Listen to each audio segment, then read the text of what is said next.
Other waves के past paper start करते हैं। ठीक है, sound and waves, general waves properties और साउंड की दोनों मैंने कंबाइन एक वर्कशीट बनाई हुई है, और कंबाइन ही हम पास्ट पेपर उसके करते हैं, क्योंकि साउंड में लॉन्गिट्यूनल वेव्स आता है और लॉन्गिट्यूनल वेव साउंड वेव ही है, तो वो दोनों सेम ही होते, तो इसीलिए हम सेम ही करेंगे। ठीक है, एक ही साथ करेंगे। अच्छा, आपके पास ठीक है शेयर हो गया बेटा?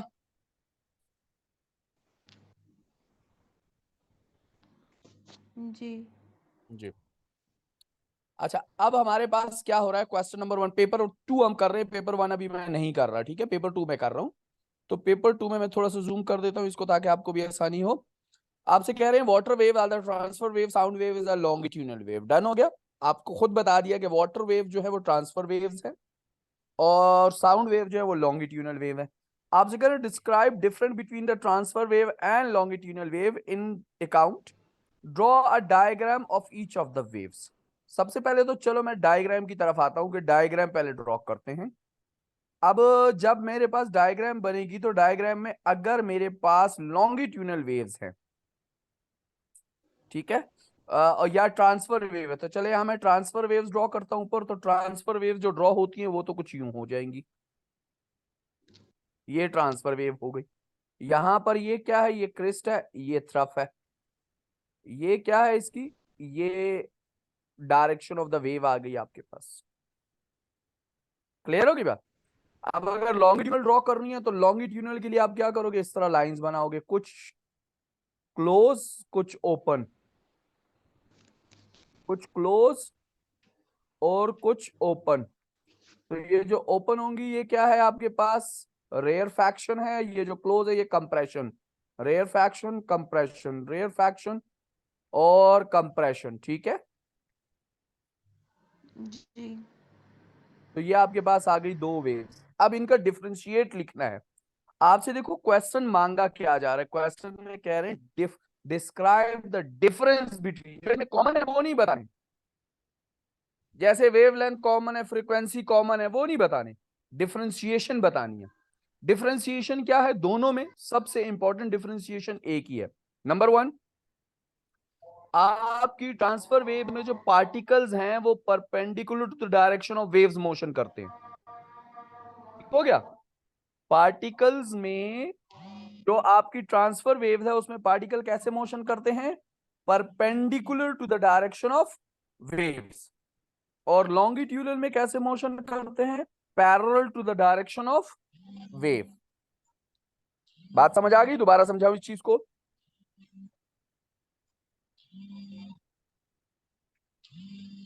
मेरा बच्चा बात समझ आ गई?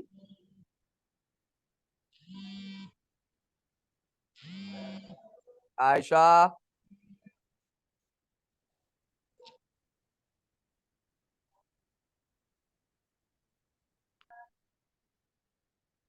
अच्छा तो बेटा बात मैं कर रहा था, दोबारा से मैं डिफाइन कर रहा हूं। दोनों में एक बड़ी डिफरेंशिएशन ये है कि ट्रांसफर वेव्स में पार्टिकल्स जो होते हैं वो parallel to the perpendicular to the direction of waves motion करते हैं। जैसे देखो इसमें पार्टिकल क्या है, अप एंड डाउन मोशन कर रहे हैं, और वेव्स की डायरेक्शन टूवर्ड स्ट्रेट है, और पार्टिकल यू मोशन कर रहे हैं, ठीक है, इस डायरेक्शन में अप एंड डाउन। तो perpendicular to the direction wave motion कर रहे हैं। तो हम यहां पर जो लिखेंगे वो क्या लिखेंगे, पहला पॉइंट हमारा ये होगा कि in the transfer waves particles move perpendicular to the direction of waves. बात क्लियर हो गई? लॉन्गिट्यूनल वेव्स में हम क्या करेंगे, लॉन्गिट्यूनल वेव्स में हम लिखेंगे कि in the longitudinal wave particle move parallel to the direction of waves. यानी जो पार्टिकल्स होते हैं लॉन्गिट्यूनल में they are parallel move. Transfer में क्या होते हैं, परपेंडिकुलर मोशन होती है, और लॉन्गिट्यूडनल में क्या होती है, पैरेलल मोशन होती है। तो सेकंड पॉइंट हमारा क्या आएगा कि लॉन्गिट्यूडनल में क्या होगा आपके पास, वो जो पार्टिकल की मोशन होगी वो parallel to the direction of wave होगी। दोनों पॉइंट क्लियर हो गए? जी। अच्छा, तीसरा पॉइंट आप ये भी लिख सकते हो कि सम ऑफ अ ट्रांसफर वेव्स, जैसे कि ईएम्स हैं, they move without the medium. they didn't required, but longitudinal waves required the mediums. ठीक हो गया? ट्रांसफर वेव्स में ये भी है कि कुछ वेव्स आपकी ऐसी हैं जैसे ईएम वेव्स हैं, वो भी ट्रांसफर वेव्स है ना। तो ईएम वेव्स में आपके पास जो है वो क्या है, वो आपके पास विदाउट द मीडियम भी ट्रेवल करती हैं ट्रांसफर वेव्स, और लॉन्गिट्यूडनल वेव्स के लिए मीडियम की रिक्वायरमेंट होती है। तो ये दो डिफरेंशिएशंस हैं, दोनों में से कोई सा भी आप लिखना चाहो लिख सकते हो यहां पर। क्लियर होगी बात? कोई ऐसी जी। चीज इसमें प्रॉब्लम दे रही है? नो। ठीक, आ जाओ नेक्स्ट पे, जरा रीड करो पार्ट 2, शाबाश।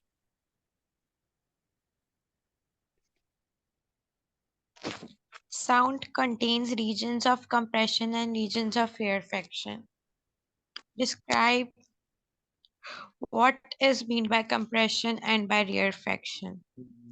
कंप्रेशन और रेयरफैक्शन किसको कहते हैं? शाबाश।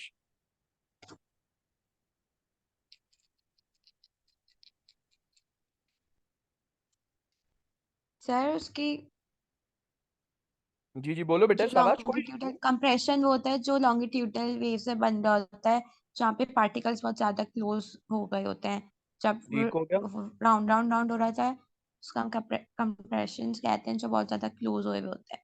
और हम्म रेयरफैक्शन होता है वो भी लॉन्गिट्यूडनल वेव में होता है, जो जो जो वो रेयरफैक्शन होते हैं जो दूर दूर होते हैं, दूर दूर दूर दूर राउंड्स बन रहे होते हैं। जी, इसका मतलब ये हो गया कि इसको देखो प्रॉपर डिफाइन करते हैं। Compression is the region in a longitudinal wave where particle close to each other and have a high pressure. ठीक हो गया? दोबारा से डिफाइन कर रहा हूं। Compression is a region in a longitudinal wave where particle close to each other and has high pressure. Clear हो गई बात? And rarefaction is the जी। region in a longitudinal wave where particle apart from each other and has low pressure. बात clear हो गई? जी। आज अब next में देखो क्या कह रहे हैं। A ripple tank is use to demonstrate the reflection of water wave. Draw the diagram of the ripple tank. Ripple tank की डायग्राम बनानी है। वैसे ये बहुत कम आती है, लेकिन रेयर भी आती है, लेकिन देखो आ गई। देखो अगर डायग्राम बनानी है तो मैं क्या करूंगा, डायग्राम के अंदर सिंपली सबसे पहले क्या होगा, आपने एक टेबल ड्रॉ कर देना है। टेबल ड्रॉ किया, टेबल के अंदर ग्लास बॉटम टैंक बना देना है। अब इसके ऊपर दो आपने वाइब्रेटर बना दिए। ठीक हो गया? अब वाइब्रेटर बन गए, इसके अंदर यहां पर ये पानी आपने डाल देना है सारा। आपने यहां पर कहना है कि ये पानी है सारा। नीचे इसका इमेज आएगी, तो उसके लिए आपको यहां से स्टैंड में से बल्ब लगाना है। ये बल्ब है। ठीक हो गया? अब ये आपकी रिपल टैंक की डायग्राम बन गई। क्लियर हो गया? इसकी स्नैपशॉट लेना चाहो ले लो। रफली मैंने बनाई है, लेकिन इसी टाइप की आप रफली बना के उनको, रफली तो नहीं लेकिन थोड़ी सी प्रॉपर करके बना के देनी है, वरना उस आती नहीं है, लेकिन फिर भी जहन में होनी चाहिए कि रिपल टैंक कैसा है।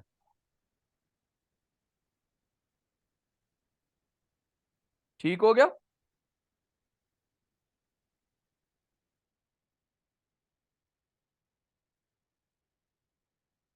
अच्छा आगे चलते हैं बच्चा नेक्स्ट क्वेश्चन पे।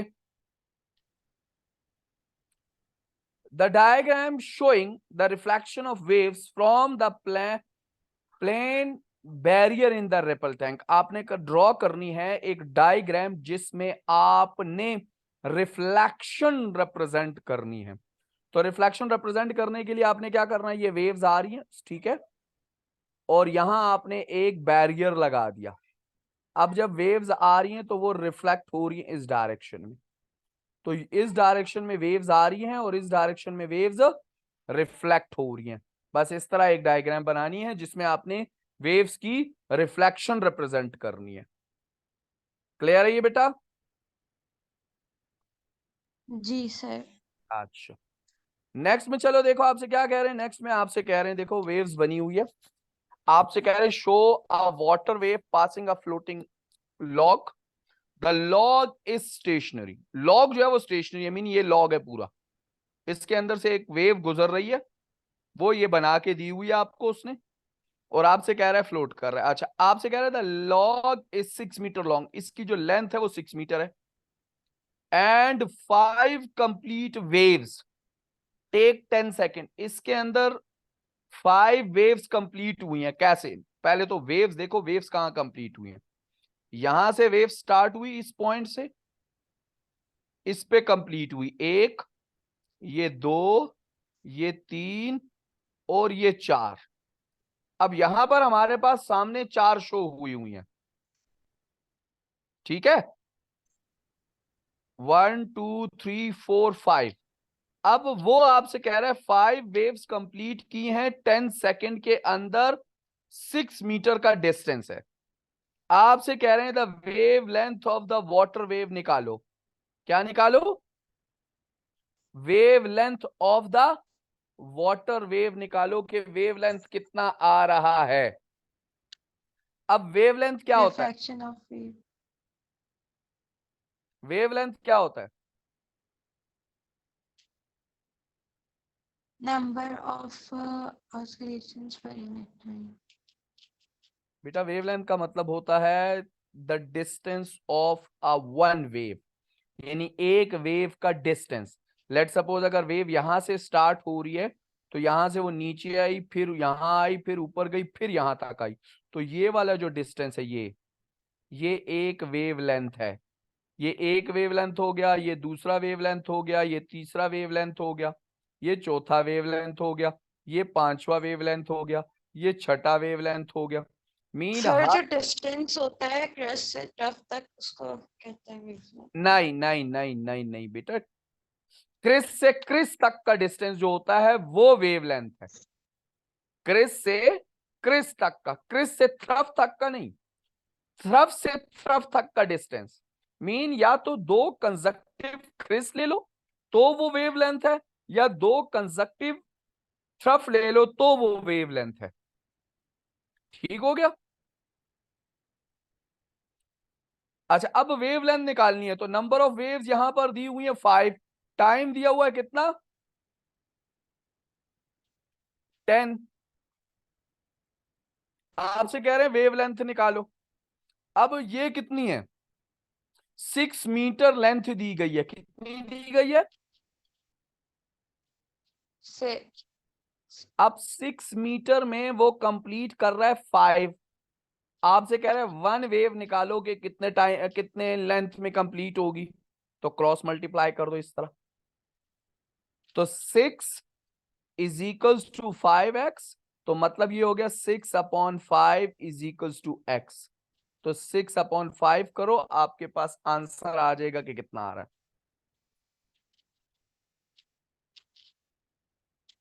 Sorry, not this.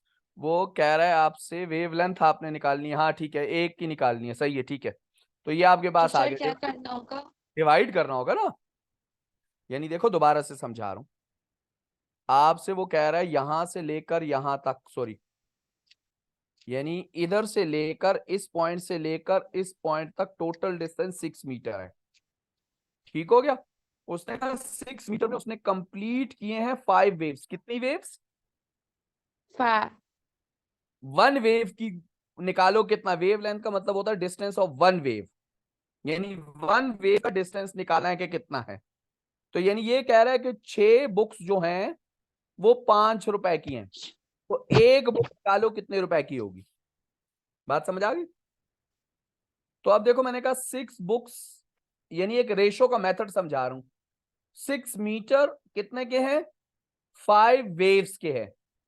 तो वन वेव कितनी की हो जाएगी? x, क्रॉस मल्टीप्लाई कर लेंगे, क्योंकि जब नंबर ऑफ वेव कम हुए तो लेंथ भी कम हो जाएगी, तो क्रॉस मल्टीप्लाई कर देंगे। तो 6 × 1 = 6, 5x, तो 5 1.2 आ रहा है सर। 1.2 आपका आंसर आ गया। वेव लेंथ हो गई 1.2 मीटर, क्योंकि ये मीटर्स में है। क्लियर हो गया? जी। अच्छा, सम टाइम यहां पर अगर ये वेव्स ना दी गई होती, मुझे ये वेव्स ना दी जाती, ये पार्ट ही ना दिया जाता कि भाई कितनी वेव है, ये लिखा ही ना जाता। चलो, आपसे कहते हैं ये यहां से लेकर यहां तक, ये जो है ना, ये क्या है, ये 6 मीटर है, वेव लेंथ निकालो। तो फिर आप इसमें 6 मीटर में वेव कैलकुलेट करते, यहां से एक स्टार्ट हुई, यहां तक आई, तो ये एक वेव लेंथ हो गई, फिर ये दूसरी वेव लेंथ हो गई यहां से यहां तक, फिर यहां तक ये तीसरी वेव लेंथ हो गई यहां पर, और ये चौथी वेव लेंथ हो, मीन 4 वेव लेंथ हुई है। तो हम क्या करते, 6/4 कर लेते, तो एक वेव लेंथ आ जाती है आपके पास। बात समझ आ गई?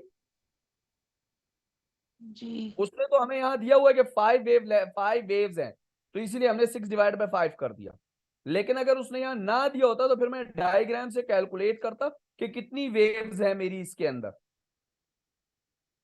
ठीक है, उतनी वेव्स को मैं उस टोटल लेंथ पे डिवाइड करता तो वेव लेंथ आ जाता मेरा। यहां तक क्लियर हो गया बच्चा? आपकी वेव लेंथ आ गई 1.2 मीटर। अब आपसे क्या कह रहे हैं, फाइंड द फ्रीक्वेंसी। फ्रीक्वेंसी निकालनी है। फ्रीक्वेंसी कैसे निकालते हैं?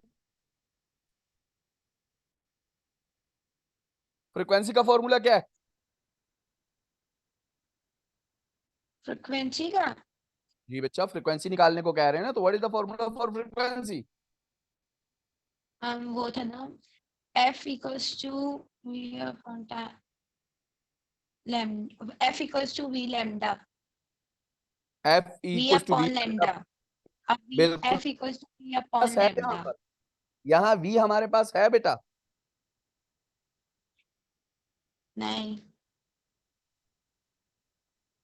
तो वी नहीं है तो हम वी वाला फॉर्मूला नहीं लगा सकते। ठीक हो गया?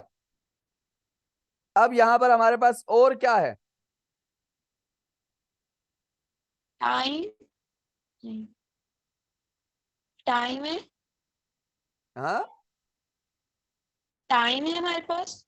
हाँ टाइम है हमारे पास, और नंबर ऑफ वेव्स भी हैं। फ्रीक्वेंसी का मतलब क्या होता है? तो सर हम वाला लगाए, F equals to 1 F, upon time भी होता है। बेटा अगर मैं 1 अपॉन टाइम पीरियड लगाऊंगा ना, तो टाइम पीरियड का होना जरूरी है। तो टाइम पीरियड तो मेरे पास यहाँ है नहीं, मेरे पास तो टाइम वो कौन जरूर सा है। लगेगा? तो लगेगा frequency is equals to vibration divided by time.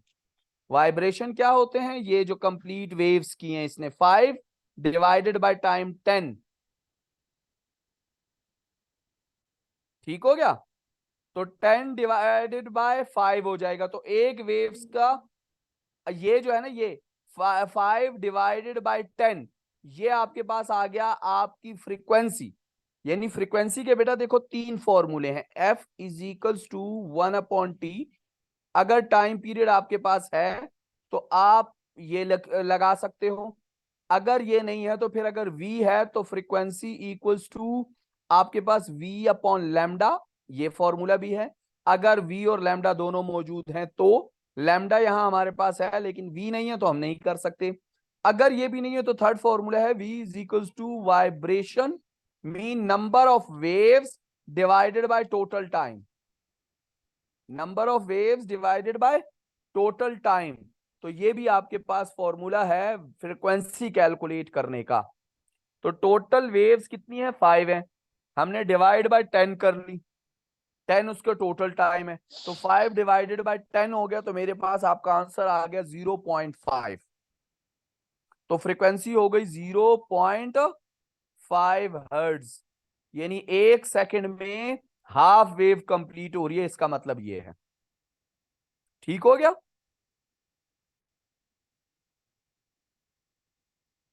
जी। सही है मेरा बच्चा, कि दोबारा समझाओ इस चीज को? सर सही है। नेक्स्ट में देखो आपसे क्या कह रहे हैं, कैलकुलेट द स्पीड। अब स्पीड कैलकुलेट करनी है, तो स्पीड का फॉर्मूला हमारे पास हमें पता है, फ्रीक्वेंसी लैम्डा। तो लैम्डा है 1.2 मल्टीप्लाई बाय फ्रीक्वेंसी हमने कैलकुलेट की 0.5। दोनों को मल्टीप्लाई कर दो, आंसर आ जाएगा। मल्टीप्लाई करो, क्या है आंसर?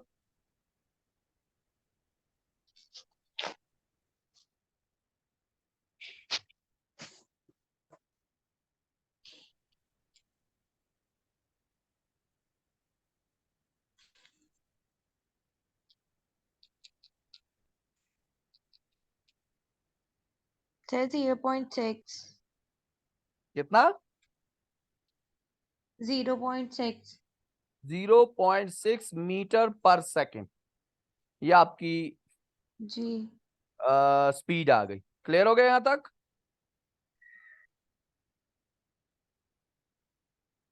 क्लियर है मेरा बच्चा? जी आज नेक्स्ट आपसे क्या कह रहे हैं मेरे भाई, नेक्स्ट पे आ जाओ, शाबाश। नेक्स्ट में देखो आपसे क्या कह रहे हैं, आपको डायग्राम दी गई है, ये वेव आपको नजर आ रही है, ये जो सर्कल नजर आ रहे हैं ये वेव फ्रंट के हैं। क्योंकि देखो मुझे कैसे पता लगे ये वेव फ्रंट के, क्योंकि इसके बीच का डिस्टेंस मुझे दिया हुआ है। ये देखो इसके बीच का डिस्टेंस इन्होंने मुझे दिया हुआ है 8 सेंटीमीटर। तो मतलब ये हो गया, ये वेव लेंथ है। अगर वेव लेंथ है तो वेव लेंथ जो होती है ना बेटा, वो दो वेव फ्रंट के बीच के डिस्टेंस को भी कहते हैं। तो ये वेव लेंथ है 8 सेंटीमीटर। आपसे क्या कह रहे हैं, show the circular wave front, देखो ऊपर लिखा भी हुआ है wave front produce at the centre of the cork. देखो दो कॉर्क रखे हुए हैं, कॉर्क ए है, कॉर्क बी है। अब देखो कॉर्क ए जो है वो वेव फ्रंट के ऊपर है। तो वेव फ्रंट का मतलब क्या होता है?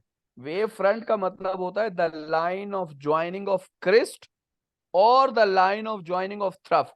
इसका जी मतलब सर है बेटा, वेव फ्रंट का मतलब क्या होता है, हमने डेफिनेशन भी पढ़ी थी। वेव फ्रंट का मतलब होता है the line of joining of all crest. मतलब ये हो गया, ये क्रिस्ट है, यू वेव है, इसमें ये वाली लाइन जो है जो तमाम क्रिस्ट को ज्वाइन कर रही है, इसको हम कहते हैं वेव फ्रंट। या एक लाइन जो तमाम थ्रफ को ज्वाइन कर रही होती है, इसको हम कहते हैं वेव फ्रंट। समझ आ गई बात की? तो या तो जी तमाम क्रिस्ट को ज्वाइन करेगी या तो तमाम थ्रफ को ज्वाइन करेगी। तो यहां देखो जो ए है वो वेव फ्रंट के ऊपर है। मतलब ये हो गया कि ये ए जो है या तो क्रिस्ट के ऊपर है या थ्रफ के ऊपर है, दोनों में से किसी एक चीज के ऊपर है। तो अगर ए जो है वो क्रिस्ट के ऊपर है तो बी थ्रफ के ऊपर है, क्योंकि देखो बी नीचे है, बी वेव फ्रंट पे नहीं है। और अगर ए जो है वो थ्रफ के ऊपर है तो बी क्रिस्ट के ऊपर है, क्योंकि वो नीचे है। दोनों में से कोई एक क्रिस्ट के ऊपर है, दूसरा किसके ऊपर है? ट्रफ के ऊपर है। यहां तक बात क्लियर है? जी अब वो आपसे क्या कह रहे हैं, नीचे आ जाओ क्वेश्चन में। वो आपसे कह रहे हैं कि भैया two cork A and B float at the water in the ripple tank. They move up and down on the surface of the water as wave pass. The wavelength of the wave is 8 centimetre. उसने बता दिया wave length जो है वो 8 centimetre है।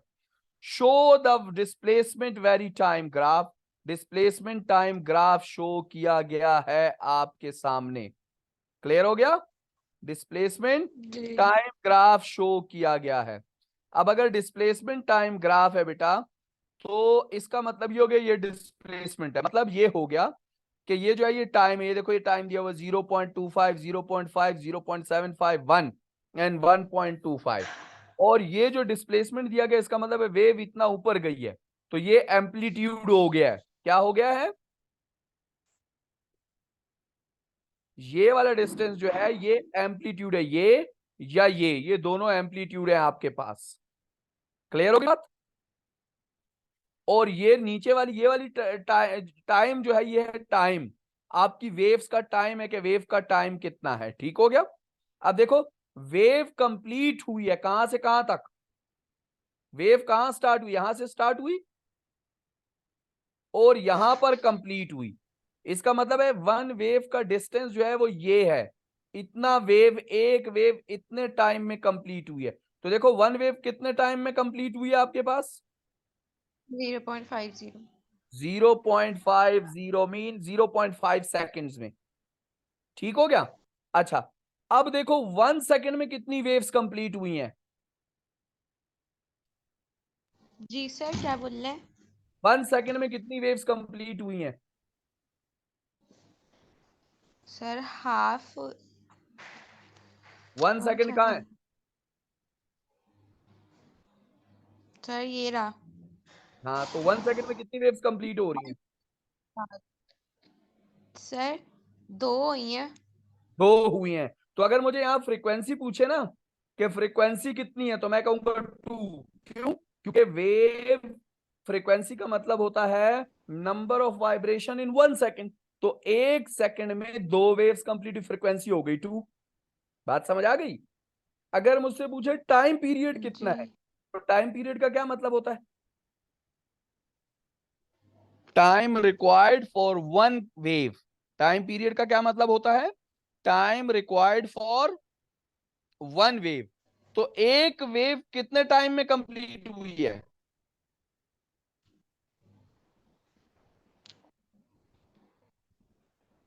जी बेटा, एक एक वेव जरा कितने टाइम बोलिए में आप। कंप्लीट हुई है ग्राफ में? एक सेकेंड, नहीं, पूरी कंप्लीट। एक वेव कितने टाइम में कंप्लीट हुई है? 2 सेकेंड, नहीं।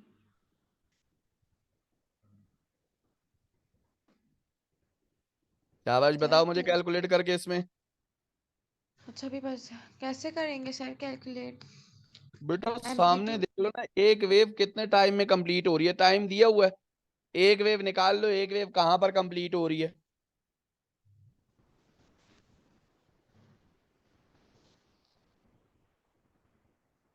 डायग्राम में देखो ना, एक वेव कहां कंप्लीट हुई है।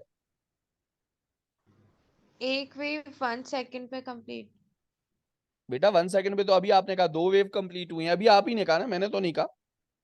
जी 2 सेकेंड में कंप्लीट है, और जो एक है वो तो उसको लिखा 0.50। हाँ, तो एक वेव 0.5 सेकंड में कंप्लीट हुई है। तो अगर मुझसे पूछें कि टाइम पीरियड कितना है, तो टाइम पीरियड का मतलब होता है टाइम, वो टाइम जो एक वेव कंप्लीट करने के लिए रिक्वायर्ड होता है।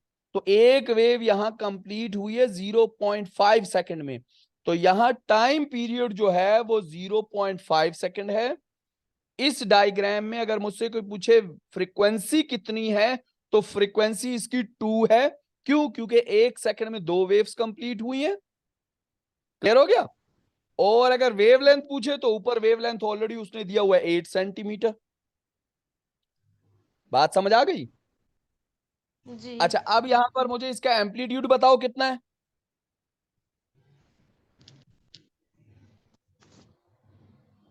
Amplitude amplitude. का मतलब होता है ज्यादा से ज्यादा अपर पोजीशन या ज्यादा से ज्यादा lower position. Sir 2 two two क्या? 2 सेंटीमीटर, 2 मिलीमीटर, 2 किलोमीटर, टू क्या? मिलीमीटर। मिलीमीटर। तो एम्पलीट्यूड हो गया 2 मिलीमीटर। देखो मैंने सारा डेटा निकाल लिया, अब आ जाओ नीचे जी क्वेश्चंस के ऊपर। सबसे पहले आपसे कह रहे हैं कि what is the amplitude, mean state the amplitude of the very vibration of A. तो एम्पलीट्यूड कितना हो गया? 2 मिलीमीटर। तो यहां मैं लिख दूंगा 2 मिलीमीटर। क्लियर हो गई बात? फिर आपसे कह रहे हैं the horizontal distance between A and B is half of the wavelength, यानी ए और बी का हाफ ऑफ द वेवलेंथ है आपके पास। क्या है?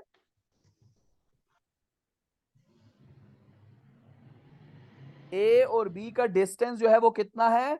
वो हाफ ऑफ द वेवलेंथ है। मतलब ये हो गया बेटा, ये जो ए आप और बी मौजूद है ना बेटा, ये ए और बी, यानी वो आपसे कह रहे हैं अगर ये टोटल कितना है 8 सेंटीमीटर है, तो ये डिस्टेंस, इन दोनों का डिस्टेंस जो है ये 4 सेंटीमीटर है। बात समझ आ गई? दोनों में फर्क क्या है? दोनों में फर्क ये है कि अगर ए ऊपर जाएगा तो बी उस टाइम नीचे आएगा, बस फर्क इतना है, और कोई फर्क नहीं है। नहीं। क्यों? क्योंकि ए जो है वो क्रिस्ट के ऊपर है तो ऊपर जाएगा, तो बी जो है वो थ्रफ के ऊपर है, वो नीचे आएगा। अगर ए थ्रफ के ऊपर है तो नीचे जाएगा, तो बी फिर क्रिस्ट के ऊपर है, बी ऊपर जाएगा। यानी एक अगर ऊपर जा रहा है तो दूसरा किधर जा रहा है? नीचे जा रहा है, बस, और कोई फर्क नहीं है। तो अब वो आपसे क्या कह रहे हैं? अब वो आपसे ये मांग रहे हैं भैया कि चलो जी ये तो हो गया इसकी कहानी, कि ये जो है ये क्या है? डिस्टेंस हाफ है। Sketch a graph to show how the displacement of B varies with time. आपने बी की डिस्प्लेसमेंट बतानी है वेरिड के बाद। तो बेटा तरीका वही है, उसी तरह वेव बनेगी, क्योंकि वेव में कोई चेंजिंग नहीं है। इसी तरह ये यूं जाएगी 2 तक जाएगी, फिर यहां से यूं ऊपर जाएगी, फिर 2 तक जाएगी, फिर यहां से ये यूं नीचे आएगी, उसी पोजीशन पे आएगी और उतनी ही ऊपर जाएगी। सिर्फ ये है कि ए जो है वो ऊपर जा रहा है तो बी नीचे जाएगा। समझ आ गई? तो देखो यहां ए ऊपर जा रहा है, बी को मैंने नीचे भेज दिया। फिर यहां ए नीचे जा रहा है, बी ऊपर जा रहा है, यहां पर देखो। फिर यहां ए ऊपर जा रहा है तो बी नीचे जा रहा है। बात समझ आ गई? और कोई फर्क नहीं आएगा, सिर्फ उल्टी वेव बनेगी। पहले ऊपर जा रही थी फिर नीचे अब नीचे जाके ऊपर आएगी बस। समझ आ गई बात की? जी। अब वो आपसे क्या कह रहे हैं, आपसे कह रहे हैं डिटरमाइन द फ्रीक्वेंसी। तो हमने यहाँ फ्रीक्वेंसी निकाल ली थी, कितनी है फ्रीक्वेंसी? डायग्राम के अंदर फ्रीक्वेंसी कितनी है? 1.2 थी शायद। 2। 2। एक सेकंड में कितनी वेव्स हैं? फ्रीक्वेंसी का मतलब है एक सेकंड में नंबर ऑफ वेव्स। तो नंबर ऑफ वेव्स जो है वो कितनी है? वो 2 हैं। तो 2 हर्ट्ज हो गई आपकी फ्रीक्वेंसी। फिर आपसे कह रहे हैं कैलकुलेट द स्पीड। तो स्पीड का हमें पता है, स्पीड का फॉर्मूला क्या है? स्पीड v का formula. Equals to lambda frequency. तो फ्रीक्वेंसी यहां आ गई 2 हर्ट्ज, और वेवलेंथ उसने दिया हुआ है 8 सेंटीमीटर। तो अगर आप 8 सेंटीमीटर पुट करोगे तो यहां पर स्पीड की वैल्यू आएगी वो सेंटीमीटर पर सेकंड आएगा। और अगर आप मीटर में पुट करोगे, पहले मीटर में कन्वर्ट करके पुट करोगे तो फिर मीटर पर सेकंड आएगा। मर्जी आपकी है। तो फ्रीक्वेंसी हो गई 2 और वेव लेंथ आपके पास हो गई 8 सेंटीमीटर। तो 16 सेंटीमीटर पर सेकंड, या फिर 8 को सेंटीमीटर में कन्वर्ट करके पुट कर लो, मर्जी आपकी है। क्लियर है? जी। कोई ऐसी चीज जो हेडिक दे रही है? नो। हाँ। नेक्स्ट चलते हैं आपके पास। आप देखो स्प्रिंग है, स्प्रिंग में वो हैंड्स को मूव करना अभी नहीं दिखाया गया आपको, कह रहा है ये वेव्स बन रही हैं। तो ये वेव एक ही कंडीशन में बनेगी जब आपका हाथ जो होगा ना बेटा, वो अप एंड डाउन मूव करे, मीन यू मूव करे हाथ और यू मूव करे। ठीक हो गया? यानी हैंड की पोजीशन ये होनी चाहिए। आप अप मूव करोगे तो वो अप वेव बनेगी, ये वाली वेव, और जब डाउन मूव करोगे तो ये वाली वेव बनेगी। ठीक हो गया? अगर आपसे कहते हैं कि भाई पोजीशन ऑफ द हैंड्स बनाओ तो ये वाली पोजीशन ऑफ द हैंड बनाओगे, आपके मोशन कैसे करें? आपसे क्या कह रहे हैं? Show part of a long thick spring use to demonstrate us transfer waves. Transfer waves को डेमोस्ट्रेट किया गया है बाय दिस ड्राइंग। ठीक हो गया? अब आपसे क्या कह रहे हैं नीचे? आपसे कह रहा है the wave show in figure 3.1 has a frequency of 4। अब मुझे थोड़ा सा ये बता दो, जब फ्रीक्वेंसी उसने लिखी मेरे हुई पास है 4, थी।